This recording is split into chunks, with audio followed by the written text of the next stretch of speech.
नमस्कार दोस्तों, मैं हूं राजवीर सैनी और आप सभी का अपने YouTube चैनल दी ट्रायल कोर्ट लॉयर में स्वागत करता हूं। दोस्तों, आज के इस वीडियो में हम डिस्कस करेंगे सीआरपीसी के सेक्शन 156 के बारे में। दोस्तों, सीआरपीसी का सेक्शन 156 इन्वेस्टिगेशन के पॉइंट ऑफ व्यू से बहुत इम्पोर्टेंट है और हम प्रैक्टिशनर के पॉइंट ऑफ व्यू से यह बहुत इम्पोर्टेंट सेक्शन है, क्योंकि इसी सेक्शन के तहत ही हम कोर्ट के थ्रू किसी भी केस के अंदर एफआईआर दर्ज करा सकते हैं। तो चलिए इस वीडियो में इसको विस्तार पूर्वक समझते हैं। दोस्तों, 156 सीआरपीसी के 3 सबसेक्शन हैं और 156 सीआरपीसी ये कहता है कि पुलिस ऑफिसर्स को किसी भी कॉग्निजेबल ऑफेंस के अंदर बिना मैजिस्ट्रेट के ऑर्डर के इन्वेस्टिगेशन करने की पावर है, जो कि उसके क्षेत्राधिकार में आते हैं। और इसका जो सबसेक्शन 2 है वो कहता है कि पुलिस ऑफिसर की ऐसी इन्वेस्टिगेशन को इसलिए गलत नहीं ठहराया जा सकता कि वो उसके क्षेत्राधिकार में नहीं थे। और फिर सबसे इम्पोर्टेंट जो इसका सबसेक्शन है वो है 156(3), जो कि प्रैक्टिस में बहुत ज़्यादा इम्पोर्टेंट है।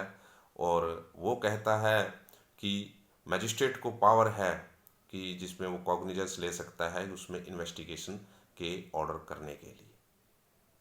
तो ये सेक्शन अल्दो लेजिस्लेशन में इसकी 2 लाइन भी नहीं है, लेकिन हमारे लिए बहुत ज़्यादा इम्पोर्टेंट है, क्योंकि जब भी कोई किसी कॉग्निजेबल ऑफेंस में कोई व्यक्ति पुलिस को जो इसकी सूचना देता है या कंप्लेंट करता है और पुलिस उस केस में एफआईआर दर्ज करने से इनकार कर देती है किसी भी राजनीतिक कारण से या किसी पर्सनल कारण से, तो फिर उसके बाद कंप्लेनेंट के पास क्या रेमेडी है अपने केस को दर्ज करवाने की। तो ऐसी सिचुएशन में कंप्लेनेंट फिर अपने लॉयर के थ्रू ऐसे केस को कोर्ट में डाल सकता है और फिर कोर्ट ऐसे मामले के अंदर डायरेक्ट कोर्ट उसमें डायरेक्शन दे के एफआईआर दर्ज करवा सकता है और उस केस में इन्वेस्टिगेशन करा सकता है।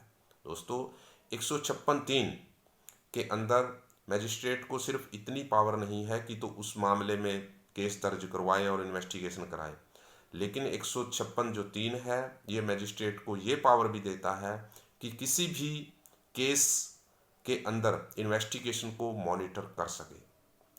जो हॉनरेबल सुप्रीम कोर्ट ने 156 सेक्शन की जो पावर्स जो मजिस्ट्रेट को हैं उनको प्रेसिडेंट्स में डिस्क्राइब किया है। उन्होंने कहा है कि बेशक लैंग्वेज इतनी ब्रॉड नहीं है 156 सीआरपीसी की, पर 156(3) CrPC gives the power to the magistrate even to monitor the investigation.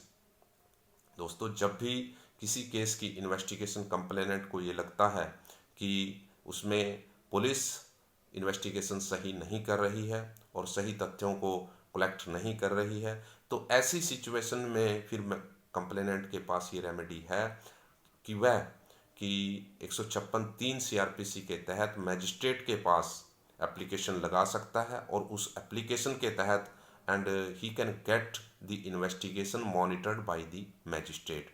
ऐसी इन्वेस्टिगेशन को फिर इलाका मैजिस्ट्रेट मॉनिटर कर सकता है और अगर पुलिस जानबूझकर जो रेलिवेंट तथ्यों को एविडेंस को कलेक्ट नहीं करते, फिर ऐसी डायरेक्शन भी जो पुलिस को फिर मैजिस्ट्रेट दे सकता है।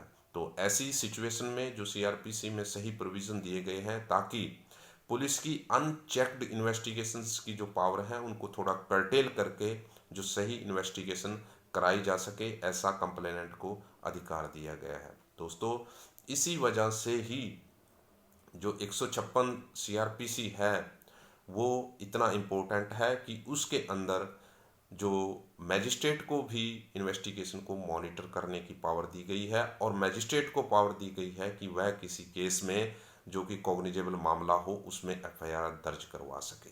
और इससे जो पुलिस की पावर पे भी चेक लगता है। इस चेक और बैलेंस से काफ़ी हद तक इन्वेस्टिगेशन प्रॉपर हो सकती है अगर 156 जो सीआरपीसी है इसके प्रोविजंस को अच्छे ढंग से लागू किया जा सके।